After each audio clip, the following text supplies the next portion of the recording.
Drake is one of those guys that makes the music but he's a hybrid because Mm. he's a hip hop artist at the same time. So he can deliver both I think when they recognize you as a hip hop talent, you can bridge to other things.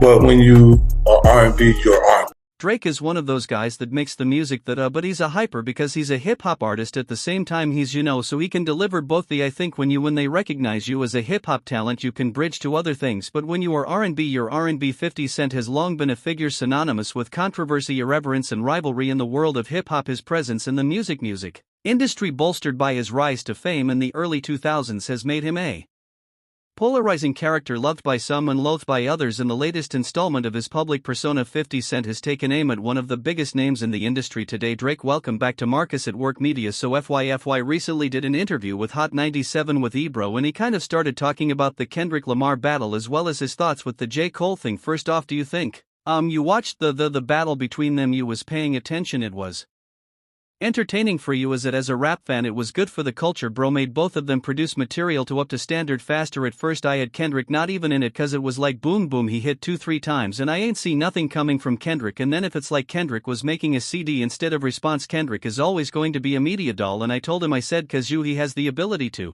make you believe he had no idea this was gonna happen. Like I look at him and I go, and you can't do that to me, right? I know you knew what the U was working, you worked on it and it paid off. Don't act like you didn't know it was going to happen. He's like, he does that cause he'll be like, yo, like wow, like that energy there. Did you think Kendrick had it in him to go as hard as he did? I look, when they started going that they like us, I don't have to tell you how territorial West Coast people are. Yeah, it's not just artists, just the people in general.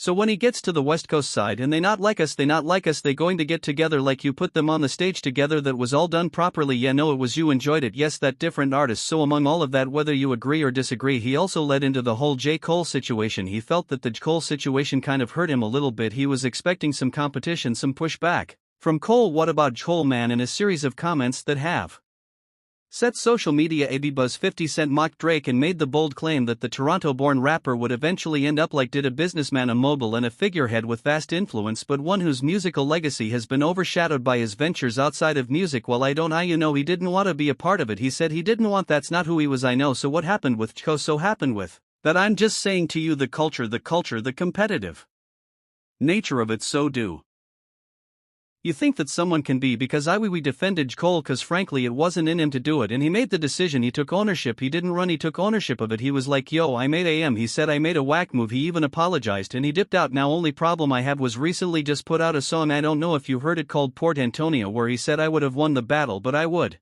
have lost the brother, and we was like, yeah, that we didn't agree with it. That wasn't a great move. Can't say that you can't come out and say, do you think you're disqualified? Is he disqualified from being in the great conversation? Wait a minute, you just said feelings were valid, guys, you just said his feelings were valid. They are, and it's why when he stopped it's because he felt like he could lose a brother but he would have won the battle. Now we did think I was looking for J. Cole, like I'm like, oh, let me see what he going to do, and that J. Cole's nice, yes, dead nice, yes. And then when I go, oh no, why did he do that? I wanted to call him and tell him don't do that. No, you think it hurts him? Yes. Now he carried on a little bit talking about his Las Vegas residency and all of that. Nobody cares about that. So do you guys agree with what he said about J. Cole or what he said about Kendrick and or Drake dealing with the battle and the current state of things? Put your comments below. Let's talk about it. This is Marcus ATW Work Media, and I'm out this __. The tension between 50 Cent and Drake has been simmering for years, but this latest incident has brought their rivalry into the spotlight once again. The two have often been compared to each other, with fans on both sides eager to pit them against one another. On one hand, you have 50 Cent, whose impact on the rap game was undeniable in the early 2000s. I kind of wanted to touch on some old school stuff that I seen you talk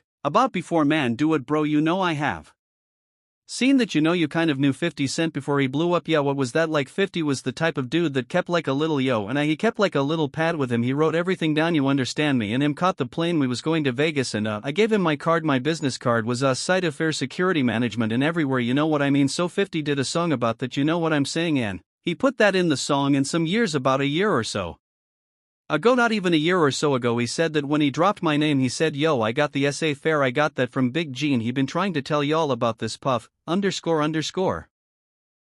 years ago, but 50 was a type of dude that if you knew he was with you even back then. He had your back whether you were security or whatever you did. If he was with you, and that's what you got to love about him, you know what I mean? You ain't got to question his loyalty, you know what I'm saying? On some fight, __. Or if you in a situation cause he going out, well I guess you were hanging around him or knew him, you know, right before he got shot. Well, what happened is that I had got some information. 50 came to my house. I tried to fit him on a vest, but I'm like, at the time I was like a 3X and 50 was like a large, you know what I'm saying? So he couldn't really fit the vest, but I gave him a cover to try to tell him cause he had some pads, some vest pads. So I just told him what the situation was that I knew and told him he had to watch himself because those cats was going to come at him, you know what I'm saying? And he was like yeah, and he was supposed to be going to Cancun, and I told him if you come to Cancun I got you, because I used to be down there doing security at Dadio's, you understand, and I had people down there that I had knew that was from Puerto Rico and they was working down there, so they should make sure when I hit the island anything and everything I needed I could get it right there on the island, you understand. They worked directly with the syndicate, so 50 was supposed to come down there to do a show. His debut album Get Rich or Die Tryin', its follow-up The Massacre, solidified him as one of the most successful and influential rappers of his era, known for his gritty lyrics, street credibility and catchy hooks. 50 Cent was a dominant force in hip-hop, and he didn't make it because they had shot up. I don't know if he was coming in the first place, but he was supposed to cause he was paid half the money to come down there to perform How to Rob a Industry Cap. And when was the next time you seen him after that? The next time I seen 50 after that was at Jack the Rapper. He had blew up, man. He was like, you know, he was this dude and everything like that. And I was sitting in the, we was in Puerto Rico and I was sitting by myself just chilling, and he had his whole entourage with him. He came directly over to me. He like, yo G, and I was like, yo what up F? He said, I said what up 50? He said, what's up man? He said, yo, put his hand out to me and grabbed my, he said, yo, they can't stop what God got playing. Went on about his business and then he blew up. Crazy man. How do you feel about 50 going so hard? Did he with the documentaries? And you know he man, what did he do to 50 that made him hate him so much, man? That's crazy. Well, I think it's just, you know, you got to look at it like this. 50 was writing a lot of __. That made a lot of money for Diddy, and he knew back then in the day. He didn't know what he know now, but Diddy was robbing him, you understand, you know, bringing those kids and say, yo, like, yo, here, write this verse for me, man, for this __. Like that, and giving them $55,000, you understand, or $10,000, and you making a $100,000 or $200,000 or maybe $2 million off of it, or $1 million, whatever the case may be. See, people call that good business. That's not good business. That's taking a person talent, using for your own self-indulgent, and not giving him what is worth. When you could have been teaching these kids, you could have been helping these kids, and maybe these kids would have been helping you at the point you are right now. So if that's the case, he have every right, but 50 is doing this for the culture, you understand. If it's going to be told, he going to have it, and it's going to be told the right way. Yeah man, if he go hard on Diddy, man, you know, it's constant on his Instagram, you no, it's kind of, you know, it's pretty entertaining to see him be so passionate about his hate for Diddy. Listen, you know how many of your enemies you love. On the other hand, Drake represents the new generation of artists with his unique blend of rap, R&B and pop. Drake has built a career that spans over a decade, constantly reinventing himself and dominating the charts. Be Rouge, the whole business, the whole __. I want to talk about that. I did not want to get into Puff, I know, but as soon as I